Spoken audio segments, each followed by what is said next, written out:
రక్షించే సకల జ్ఞానమూర్తి. ఎవరింట తాను కొలువుండునో కలుగును వారికి కీర్తి. సకల సంపదల మూలము సుమనోహరి లక్ష్మి.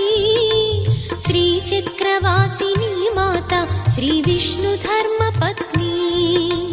తనని నమ్మిన భక్తులకు దరిద్రమును బాపు. కొలిచెడి వనితల కొంగులలో బంగారము నింపు. అష్టలక్ష్ముల రూపున అవతారం దాల్చినది. కష్టములను తొలగించగా భూమిలో వెలసినది. లక్ష్మీదేవి కథ శ్రీ లక్ష్మీదేవి కథ. లక్ష్మీదేవి కథ శ్రీ లక్ష్మీ